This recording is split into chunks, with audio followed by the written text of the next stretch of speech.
Hello everybody, today I'm going to talk about the changes of the Eureka effect and how you can use it in Highland or in pubs, and generally just how to use it, because I don't see people using it the way that at least I use it. So let's go back in time to when the Eureka effect first came out in the Broadboard update. It came out with the Pyro weapons and the Engineer weapons, Thompson, Eureka effect, Phlogistonator, Man Melter and Third Degree. So the Eureka effect's upsides allowed you to teleport back to spawn, but the downside was you couldn't pick up buildings. Now, since they only added the ability to pick up buildings in the Engineer update, people like me who played Engineer before the Engineer update didn't really think it was much of a downside, to be honest. And it was kind of a thing that, like, you could pick up your building and then teleport back to base and then sort of hide, but then round about that area of time they patched it so if you picked up a building and went to base, it would immediately blow up your building, because people had the thing where they could just pick up their sentry, hide in base, and then come out again and place a sentry, I guess, if they were being spawn camped. What I used the Eureka effect for was on first holds in Highlander, or in just games like Badwater and Upward, where on first holds on those maps, they're kind of like an island where if you lose your first point or you get surrounded, backing out to the second point is very dangerous and often involves going for a sniper sightline. So what I like to do is set up my hold with the Eureka effect, and then after we've lost the first hold, I can just teleport back to base and then go to second. And it's very convenient with Upward because second is literally right next to your spawn, because they've got varying forward holds and forward spawns. But then they changed the Eureka effect at one point, making it so it took more wrench hits to repair and upgrade. Instead of it costing 25 metal, it cost 18 metal. And that was kind of annoying because you were spending forever just building your guns. Now, I think the reason why Valve did this was because the ability they added with the Eureka effect at that point was the ability to teleport to your exit as well as teleport back to spawn. So what you could do with the old Eureka effect is, when you got to your location, you set up your teleporter, and then you teleported back to base, and then you took your teleporter again, and you basically had this constant refreshment of 200 metal. So there was this strat that, like, North American engineer Dave Plus used on Upward, where he would set up his teleporter first, then teleport back to base and constantly use the rotating metal supply to set up a sentry gun really fast, and in a place that didn't have any metal. So this was an interesting idea, and when they changed it, they added the ability to teleport to your exit, which made that a lot stronger. It meant that you didn't need to build an entrance, which often meant that you could do it without supporting your team. You could essentially just go behind, build an exit, and just constantly teleport between the exit and the spawn without giving your teammates any indication of where you were. This was also useful because spies didn't take your teleporter. And I mean, I always want to encourage engineers to work with their team on pubs and stuff, but you still have the right to do whatever you want with your buildings. So having the ability to teleport somewhere and not have some random gibbous heavy just show you where you were by walking out your teleporter and walking right into the enemy team. So what they did with this is they had the downside of making it so your buildings took forever to build, and they couldn't sustain very well. If you got hit by sustained fire, it would go down just because you can't repair that fast. That was because you could basically pick any place. You could literally build next to the enemy spawn, and because you're rotating between your supply cabinet and your teleporter, you could set up a level 3 gun and a level 3 dispenser without need of ammo packs. So you can just build next to their spawn and have a level 3 gun there and just be like, sup. So they made those downsides so you just couldn't do that. Like, you could do that, but it would take twice as long, someone's probably going to notice, and they're going to take it down kind of quickly. But people didn't really understand this. People didn't really use that strat. I mean, I tried to use it on pubs because I found out about this pretty early on, and I tried using some weird tactics to make Eureka effect good, but it just wasn't. It was worse than the normal wrench. It was kind of a wrench that they made for engineering, like being sneaky with engineer, but it did its job worse than stock, so there was no real point using it. So then they changed Eureka effect, which I'm really happy about, because Eureka effect has been one of my favourite wrenches. It's really cool. You have a little lightning bolt. There were quite a few bugs that were really fun with it, but I won't really go into that because they've been fixed and it's kind of irrelevant. So with the recent changes to the Eureka effect in the gunmetal, they changed its downsides. Now people read this patch note and think that they've changed Eureka effect entirely, but they've only changed the downsides, so you can still teleport between your spawn and your exit, but the downsides are as follows. Construction hit speed boost decreased by 50%, 50% less metal from dispensers and pickups. So what this means is, because they ended up buffing all the wrenches' construction rate in general, your construction rate is basically the same as the old construction rate. So it's not like you're building your gun any slower, you're building it how you're used to. It's just every gun is just a little bit faster, so it doesn't really feel like that much of a downside. Obviously if you're going to be using Jag all the time, you're going to feel it, but I don't personally see it as that much of a downside. It's not like you're taking forever to build it. And the 50% less metal from dispensers and pickups is essentially, you go over to a max ammo pack and it gives you 100 metal. You go to a medium one, it gives you 50 metal, and if you go to a small one, it'll give you 20 metal. If you sit behind a payload cart, it will give you 20 metal, because the payload cart is basically like a dispenser. And dispensers give you like 20 metal, level 1, level 2 it gives you 25 metal, and level 3 it gives you 30 metal.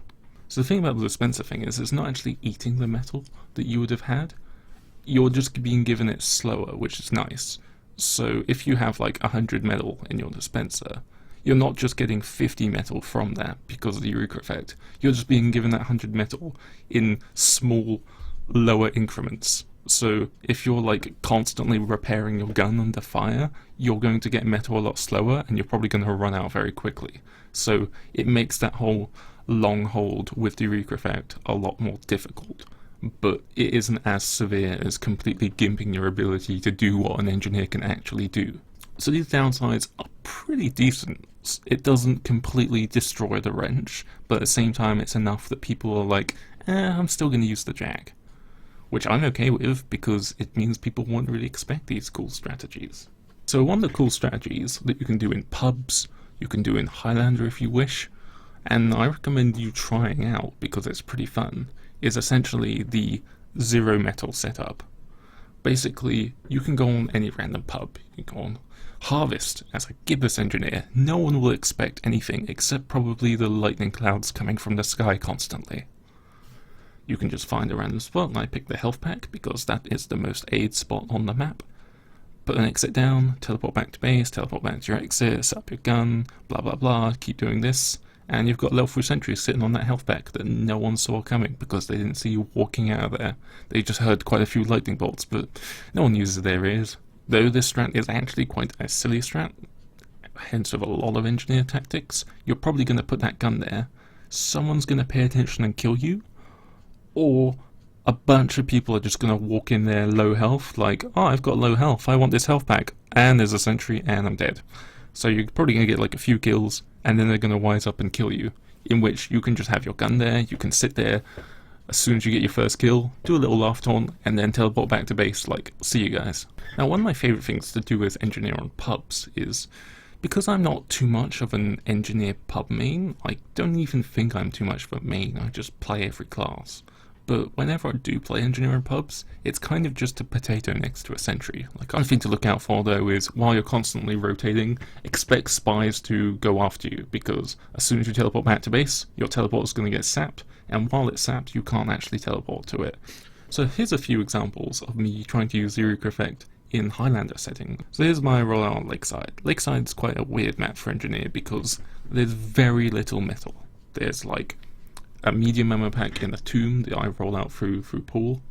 There's 2 small ones on the battlement, and there's a big one on point that will probably get you killed if you don't have point control. So what I like to do is roll out to pool, put down a mini, try and cover the area, hold it with my team, pistol a bunch of people, set up an exit in the tomb, and just kind of have a setup there.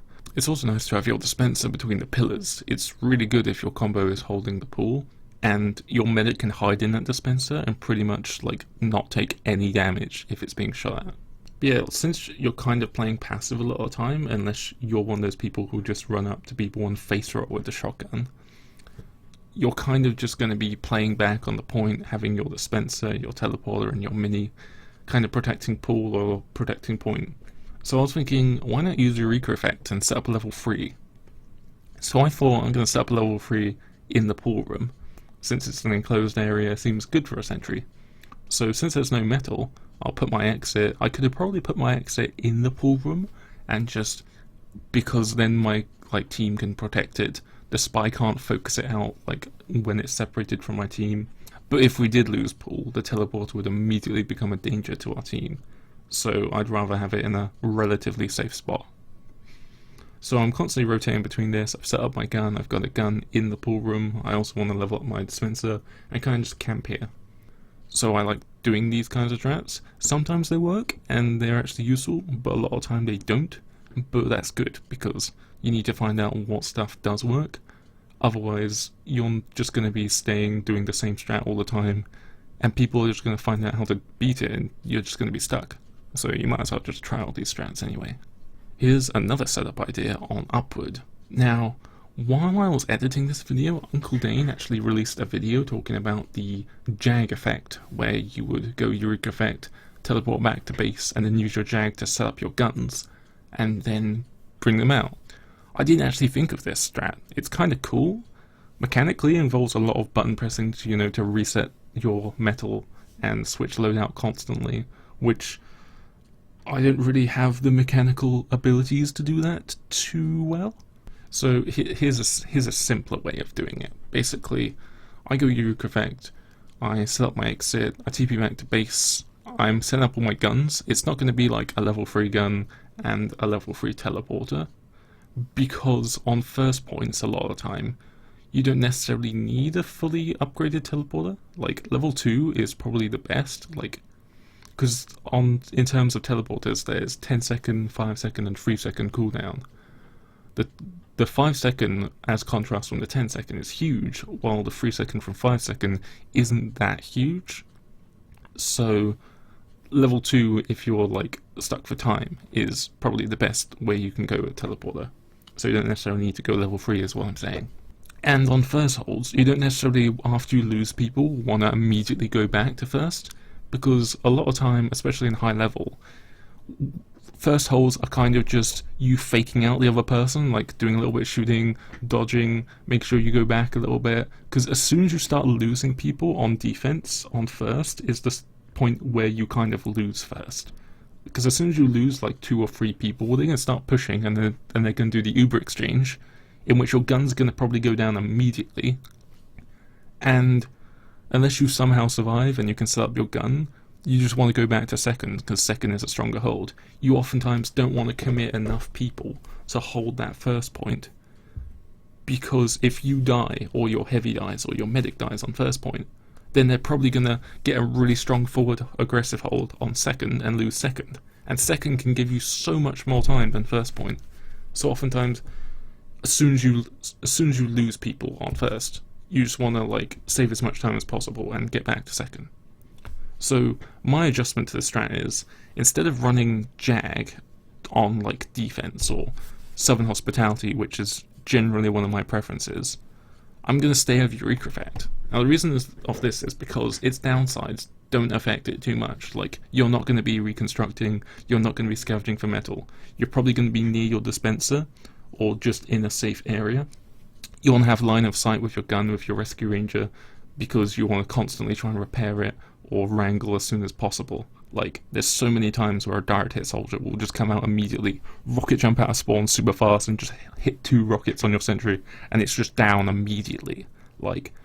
Your spy on your team needs to call when the soldier has direct hit, and your teammates need to call when the soldier is getting aggressive. And that is just such a scary thing on first holds to NG, because your gun just goes down so quickly. It's just generally good practice to just expect that that's going to happen right off the bat, and just be ready. Have your rescue ranger out so that you can quickly repair your gun, and then have your wrangler on your quick switch to immediately pull it out as soon as it starts taking damage. So direct hit rocket hits it, you fire rescue ranger bolt to give it a little bit extra health, and then that will give you enough time to switch to your wrangler and pull it out before that second rocket destroys your gun, because you're going to have that little bit of extra health back. So that's just a general PSA. But what I'm going back to is, I like using Eureka Effect on these first holds because as soon as you lose this exchange, or as soon as you do this Uber exchange, your gun goes down, your gun gets sapped, you can just teleport out there with the Eureka Effect and start building on second.